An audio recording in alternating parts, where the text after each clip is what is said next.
आपने अक्सर लोगों से सुना होगा कि मेरी जेब में तो फूटी कौड़ी नहीं है। आप में से शायद बहुत से लोग ये जानते नहीं होंगे कि फूटी कौड़ी आखिर किस बला का नाम है। तो आज हम आपको बताते हैं कि फूटी कौड़ी क्या है। तो जनाब, ये हिंदुस्तान में पुराने वक्तों में इस्तेमाल होने वाली सबसे छोटी करेंसी थी। ये एक छोटी सी सीप होती थी जो दरमियान से टूटी बल्कि दरमियान से फूटी होती थी। इस वजह से इसे फूटी कौड़ी कहा जाता था। फूटी कौड़ी के बाद बारी आती थी कौड़ी यानी साबुत कौड़ी की, और उसकी कद्र कितनी थी? एक साबुत कौड़ी 3 फूटी कौड़ियों के बराबर हुआ करती थी। इस हवाले से भी आपने अक्सर मुहावरा सुन रखा होगा कि फुलां तो कौड़ी कौड़ी को मोहताज हो गया है। और कौड़ी से ऊपर हुआ करती थी दमड़ी। दमड़ी की कद्र कितनी थी?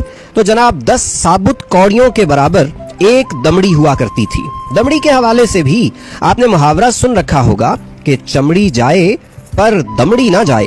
ताहम यहाँ ये बताते चले कि फूटी कौड़ी और कौड़ी तो समंदर से निकाली जाती थी, ताहम दमड़ी टकसाल में ढाला जाने वाला कांसी का सिक्का था। उसके बाद बारी आती 2 दमड़ियां बराबर एक धेले के हुआ करती थीं। धेले से ऊपर हुआ करता था 1 पैसा, यानी 2 धेले बराबर 1 पैसा।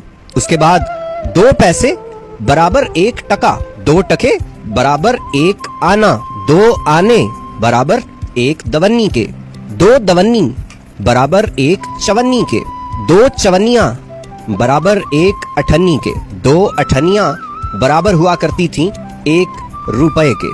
और रुपया आज भी पाकिस्तान और भारत में करेंसी का बुनियादी यूनिट है। आजकल तो आप अक्सर देखते हैं कि हमारे यहाँ 1 रुपए का सिक्का नजर आता है, गोया 1 रुपए में 100 पैसे जबकि 16 आने होते हैं। और आपने अक्सर ये मुहावरा भी सुन रखा होगा कि ये बात आपने 16 आने दुरुस्त की है। मतलब उस जमाने में रुपए की इतनी अहमियत थी कि दुरुस्त बात को 1 रुपए के बराबर अहमियत दी जाती थी।